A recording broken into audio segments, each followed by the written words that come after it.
You know, the vast majority of New Jersey teachers wake up every day, come in there, give their best effort, which is quite good. And, you know, can they improve? Sure, we're all lifelong learners. And hopefully educator evaluation has helped that.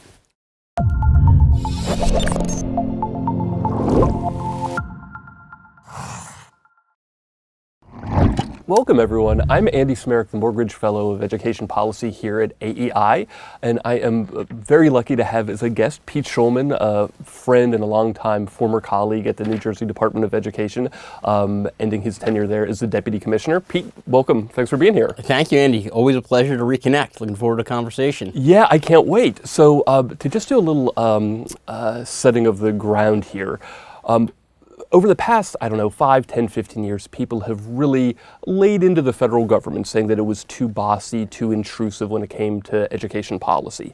And whether people agree with that or not, we can at least agree that the federal government has done a lot to either force or nudge states and districts to do different things. So what we're here to do over the next 20 minutes or so is actually talk about what does this look like, what has this felt like at the state level. And before we get into all the details of the policies, New Jersey has actually made a lot of progress. There's a lot of good news, so why don't you spend a minute or so telling us the good news story. What are the good results? Yeah, so the good results are our student test scores are up. Okay. And we think that is driven by changes in instructional shifts in the classroom, recognizing the needs of students. And we believe that's a manifestation of 6, 7 years of being consistent on driving policy.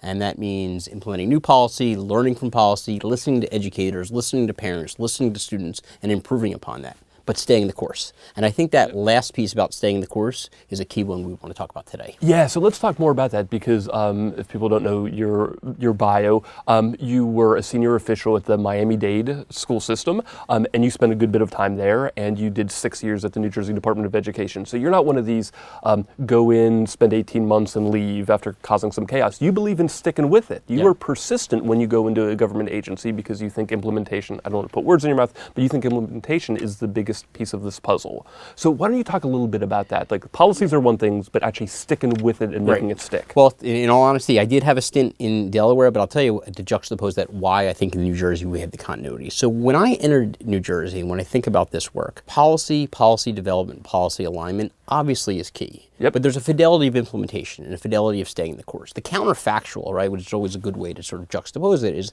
the counterfactual is let's change policies every 2-3 years and see how that works, right? We have 100 years of history that shows that doesn't work, revolving doors of governors and commissioners and principals and superintendents. You know, there's no organization in the world that would function like that. Right. So when I came to the department, and you were there in 2011, and actually still have the article, there was bipartisan support. There is an article in Reuters of that talks about the alignment between Governor Christie, Arne Duncan, President Obama, saying, look, there's this policy agenda that we're moving forward in. They probably didn't agree on everything, certainly, That's right. But in terms of education, there was movement there. And to me, those were very important pieces. And also to frame it at the time, I mean, in 2011, 2012, President Obama and Governor Christie might have been the most two popular politicians on the planet. Right. Very possible. So in terms of having those pieces, they were critical, and I'm not going to underplay them. But getting the policies in place, I believe, is only 10 to 20%. Mm-hmm. There's a fidelity of implementation. So we're an agency that says we are going to push forward, and we're going to stay the course, learn, and make changes along the way. But when it comes to high standards, right? We started with the Common Core. We amended them a little bit, but for the most part have been moving in that direction. Mm-hmm. We drove towards a high-quality assessment in Park, which I still believe is the best assessment on the market. We're sticking with it. So these are the tests that are aligned with the standards. Tests that are aligned with standards. Who thought of such an idea? That's right. So this is, for the folks who don't follow this too closely, Yeah. Common Core, it's the stuff of what are kids supposed to know and be able to do in key grades and subjects as they progress through the school system. And then the tests check whether or not kids have learned the stuff by the end of the school year. And I think history would tell us that in New Jersey, as well as many other states, those expectations were too low. So there was a false sense of folks being prepared for the next step after high school. Yep. So the idea of by having standards that were agreed upon by 40 to 50 states, right, at some point, probably 30, 7 or so still left, and thinking about then assessments that marry them. The last piece is accountability and transparency. How are we actually going to put some stakes in this and say, what does this mean for a student in terms of graduation? What does this mean for a teacher in terms of evaluation? School in terms of what is now ESSA in sort of federal accountability. In New Jersey, we have a district report called CUSAC. So thinking about how these pieces are all aligned and saying, we are going to delve into this, and getting statute or regulations passed is enough. You actually got to work on the ground with districts, learn from them, because they're the practitioners that are doing this work. And they're able to tell us, Pete, this isn't working. We need to tweak this, or we need flexibility here. We've given out hundreds of equivalency waivers. So I think this is, I gave you a long answer to your very good question, is, the fortitude to stay the path, Yep. but understanding how you can make adjustments along that path along the way for the needs of students. Yeah, so let's back up a little bit, because we do want to talk about implementation. But what is, I think, interesting about this era, and let's loosely call it the race to the top era, President Obama gets elected in 2008, 2009. He goes into office and then starts to roll out this plan of a bunch of different reforms. So what's interesting is we're talking about implementation, which is often a pretty conservative way about going things. You make course corrections, you do things small scale, you learn along the way. But what people have to remember is on the front end, before all this implementation, there were some pretty dramatic policy changes. Yes. And you made this very good point, which I think a lot of people forget, is President Obama, a very progressive Democrat, was actually aligned with a bunch of Republican governors Absolutely. at that time, like Governor Christie. So why don't you walk through some of the maybe 2 or 3 or 4 big policy changes that New Jersey and other states adopted at that time that were groundbreaking in a lot of people's eyes? Sure. Well, you being a student of history much more than I, we would all agree that sort of No Child Left Behind and sort of the bipartisan elements of No Child Left Behind, those were the roots that sort of grew, rose to the top, ESEA waivers, eventually ESSA. And there's some elements of No Child Left Behind in terms of putting data on the dinner table, understanding what data means, and pointing out inequities in different student populations. All that stuff is good stuff. So I really want to make sure as we think about this, it isn't like there was a static or lack of presence of the federal government and then Race to the Top came along. I know you know that, but I think it's contextually important. Yeah, so in terms of history, No Child Left Behind passed in 2001, enacted, signed into law in 2002. So from 2002 until 2008, 2009, the federal government was saying a whole lot more about standards and assessments and accountability. So, right, it's not like the Obama administrations, they weren't the first ones to get Uncle Sam involved. Right, what I'm saying is you could argue, and again, trying to be somewhat of a positive or somewhat of an optimist, is they learned from some of the challenges of No Child Left Behind. So then when they came in, they said, well, these are some things that we're seeing in terms of what do standards mean. So the idea is of No Child Left Behind of saying, hey, we're going to set proficiency rates and hurdles for every state to go over because we want to, drive transparency into what's going on and accountability.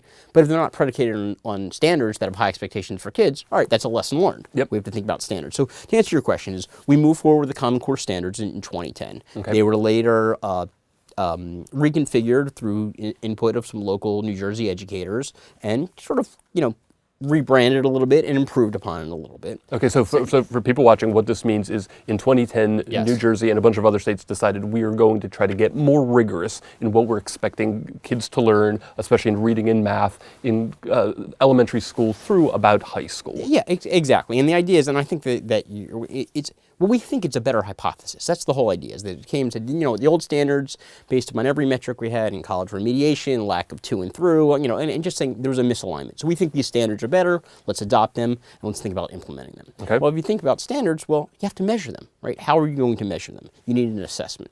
So the prior assessment we had was more along the lines of the typical bubble test that you would take, that probably you and I grew up with, that basically didn't get into this idea of, problem solving, critical thinking skills.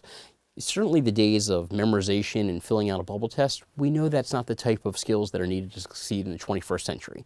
So as we think about the standards which play upon that, we needed a test that was commensurate. So as we thought about this test, and Park came along with SBAC, again, pushed a little bit by the federal government, funded initially by the federal government. You use 2 acronyms there, PARC and SBAC. Why don't you tell people what that is? So PARC is the Partnership for College Readiness Assessment, and SBAC is Smarter Balance. So these are 2 types of assessments that states pretty much picked and chose between. About half of states originally were going PARC, half going SBAC, but all these tests were aligned with Common Core. All these tests were aligned by Common Core. The 2 testing consortiums were financially seeded by the federal government, so they were given that initial jump start.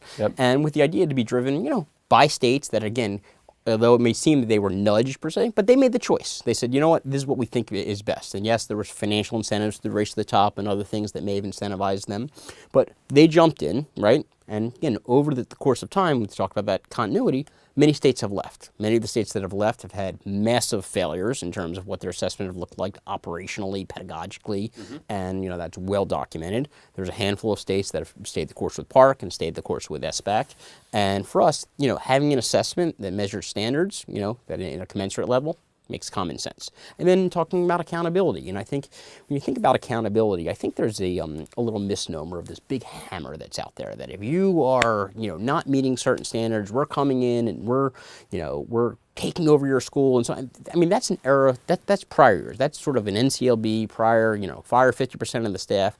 Everyone realized that top-down, 4 sizes fit all type of thinking was not probably the most appropriate. So as we think about right now is where schools and districts are struggling, they're going to get more money, more support, more attention, right? I've had district leadership come to me and say, you know what? It wouldn't be that bad if we were targeting a comprehensive school because we'd actually get some more dollars and some more resources to attack this issue. So target and comprehensive schools are schools that are identified as being low performing based on these tests that the state adopted. Yes, comprehensive being sort of overall whole school performance, targeted being a certain subgroup. So if my Latino students are at commensurate with their peers across the state, the bottom 5%, they would be targeted. So all of this is meant to sort of identify, spotlight, say there's an opportunity here.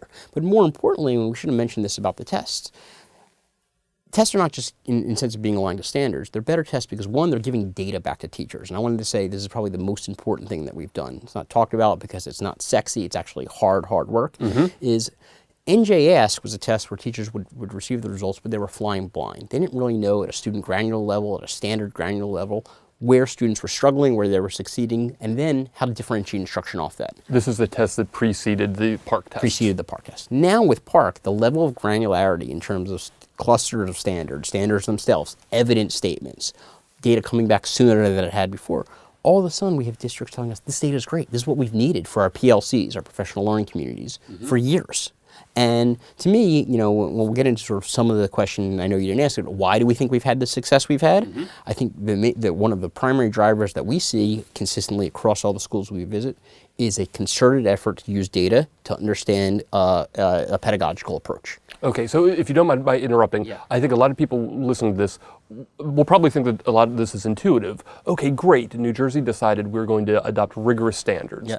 We're going to stick with those standards. We're going to adopt rigorous tests, and we're going to stick with those tests. We're going to make sure that those tests are used to identify schools that need attention, and we're not going to bludgeon schools. We're going to try to make sure they get the attention that they need. We're also going to make sure that these tests generate data so teachers can use it to make sure that their kids are getting the resources they need, getting the interventions they need. All that makes sense. But a lot of people will also say, yeah, that might make sense, but Uncle Sam got involved in a bunch of this stuff that he just shouldn't have. He forced states to do things. So can you just respond to this? Like, was the federal government helpful? It's a fair response. It's a fair concern. So so zooming out, then I'll zoom into your question. Zooming out is, I'm someone who believes that there's a role for the federal government, a role for state government, and a role for local government in public education. Okay. And I'm going to put that out there because not everyone believes that, right? So in my mind, as we think about this, the role of the federal government over the race to the top era, it aligned philosophically where we were going in New Jersey. Many times we were already moving to where they were going. We think about things like educator evaluation and the 10-year law. We were moving in that direction before we ever won race to the top, right? So as we think about this, there's certainly an element to say, was that the right role? I think it's sort of it depends. For certain states, they might say, you know what, that was not the path we wanted to go. And we thought they were too heavy-handed or too technocratic in pushing that specific policy. And I think that's a fair criticism because I think in some ways, the topography of every state and sort of how they're approaching this work is going to vary. And that's certainly the role of the states. Where I feel like the federal government is very helpful, and you think about the foundational principles of the original ESEA law, right? Elementary Secondary Education Act, right? So sorry for you think about poverty and equity and the things that it was. So to me, as we think about standards, high standards, we think about meaningful assessments, we think about transparency in data, understanding inequities. there's a role there for the federal government. To me, to leave states to their own devices to say, hey, we're going to tell you what we believe are high standards for every kid, and we're going to allow the kids in Camden to have a bar here and the kids in Princeton to have a bar here, that's not going to sit well with me. This federal government also gives us a lot of money, right? For New Jersey, you're talking about $900 million or so, the majority of which is going to economically disadvantaged students and special needs students. Okay. Well, from that standpoint, from a return on investment, they want to make sure those students are succeeding, and they're being given not only the resources, but expectations are high for them. I think, as certainly in President Bush talked about the soft bigotry of low expectations. Unfortunately, I think that exists today in a lot of places. So I do think there's a role for the federal government. I think with regard to the Race to the Top era, I'm extremely appreciative of the work of Secretary Duncan and Secretary King. I think these are great individuals. I think they pushed hard.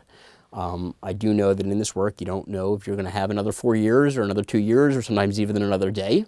And I think the avenues they were pushing were the right avenues for the state of New Jersey. And that's sort of that ellipsis I think is really important for the state of New Jersey. Okay, so I'm going to start to play devil's advocate more and more here because I think a reasonable person could say, okay, even if they were directionally correct in some of the reforms that they wanted, or at least the outcomes that they were shooting for, this is the leaders of the previous administration, they made a bunch of mistakes. So for example, the two testing consortia that you named, SBAC and PARC, the federal government made a big bet, spent hundreds of millions of dollars on them. As it turns out, now 6, 7 years later, very few states are actually using PARC anymore. The number of states that are using SBAC is way smaller than people expected. So a reasonable person would say, yeah, the federal government thought they had the answers, they built something, and a bunch of states decided we just don't want this. Yeah, so I mean, couple caveats in defending that. So first and foremost is there are more states using PARC items who are not just using the full form of the full blueprint that are talked about. When you think about Massachusetts and Rhode Island and Louisiana and Colorado, you have a number of states that are recognizing this is the best content. And as I mentioned before, many of the states that moved away from it, and I think they didn't do it necessarily for reasons that they didn't think the content was good, politics and other things, we have to realize come into play, that they moved away. So would I say yes, when you think about the return on investment, it was a big bet. I wouldn't say that they, they rolled snake eyes, right? Certainly. But I would also say that, you want, in my mind, as we think about public education, as we think about the stagnation in public education, as we can think about the lack of innovation, sometimes you're going to try something that's not going to come out perfectly. So as we think about this, and and you think about other programs, and I know we're both critical of SIG and sort of what that investment, which is a massive $6-7 billion investment or what have you. I mean, I think there's a degree where it's it's right to criticize and saying, is that the role for them? But conversely, I do think there's the need to push, because I think that we're in an inflection point in this country, as we see, from our political discourse on the way down, and I think that we need action. Hey everyone, thanks for watching part 1 of our discussion with Pete Shulman. If you enjoyed what you saw, remember to like the video or leave us a comment. And if you want to see more, please check out part number 2.